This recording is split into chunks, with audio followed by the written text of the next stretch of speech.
Hi, I'm David. Today we're going to try to find the domain of a function. This function's a little bit of a tricky one, so there are a couple things to unpack here. G of x equals 2 over 1 minus cosine x. So when we're trying to find the domain of the function, we've got to ask ourselves a couple of things. We've got to figure out, okay, where might I run into trouble? Where might things go wrong? A couple of things kind of jump out. The 2 is benign, right? The 2 is fine, but I do have a fraction here. And I know that in the bottom of a fraction in the denominator, I cannot have a 0. So let me go ahead and put that piece of information down. I know that 1 minus cosine x cannot equal 0. Let me think if there are any other places I could go wrong. I don't have a negative under a square root or anything like that to worry about. And I might worry a little bit about cosine x. Is this one of those trigonometric functions that's undefined somewhere? Well, let me just go ahead and draw a picture of cosine x because we're going to need it in a little bit anyway. Here's what cosine x looks like. I'll draw a really big axis. Cosine x repeats itself every 2 pi, so I'll do increments of pi here. Pi, 2 pi, 3 pi. It goes forever to the right and forever to the left.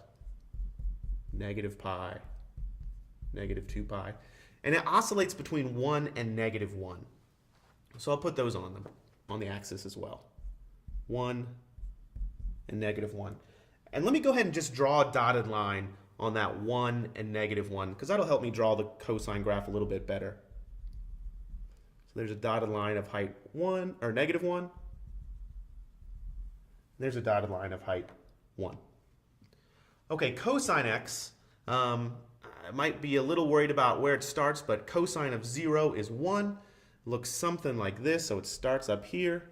I know that at 2 pi, at 4 pi, at negative 2 pi, and so on, it's going to hit down there. And at pi, 3 pi, and at negative pi, it's going to be down here at negative 1. And I'm going to connect these dots in this curve fashion. So it looks something like this. And it keeps on going. Okay, so there's a rough sketch of what cosine x looks like.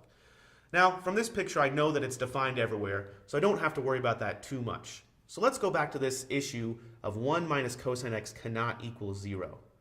Well, this is a picture of y equals cosine x, not y equals 1 minus cosine x. I could try to get a graph of what 1 minus cosine x to see what that looks like, but I don't need to. I can just solve the equation 1 minus cosine x equals 0 for cosine x. When I do that, I'll just bring cosine x to the other side of the equation. I have 1 equals cosine x. So what I've done here is I know now that g of x is undefined if cosine x equals 1. Now the question is, where does cosine x equal 1? Well, I've got the picture right here. I know exactly where cosine x equals 1. It equals 1 at 0, at 2 pi. It would have hit again here at 4 pi, and at negative 2 pi, and it hits infinitely many times. So now I'm stuck with another issue. How do I represent infinitely many times where this function is undefined? It's undefined at 0, at 2 pi, at 4 pi. Well, let's see what we can do here. I know that g of x is undefined if cosine x equals 1. And I also know that cosine x equals 1 at x equals infinitely many numbers to the left. Negative 2 pi, 0, 2 pi, 4 pi, and so on. Now, if I can get a pattern for this, then I can write it in a kind of more condensed way, in a more concise way. I notice that these are all multiples of pi, but more so than that, they're all even multiples of pi. So I could write x is equal to 2 pi times n, where n is any integer.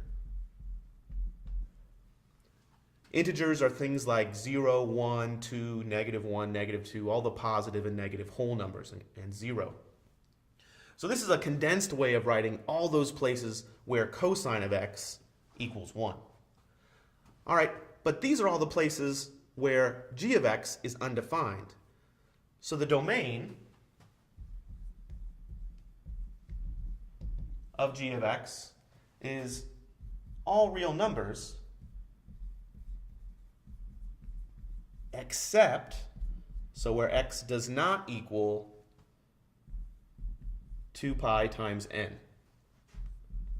for any integer n.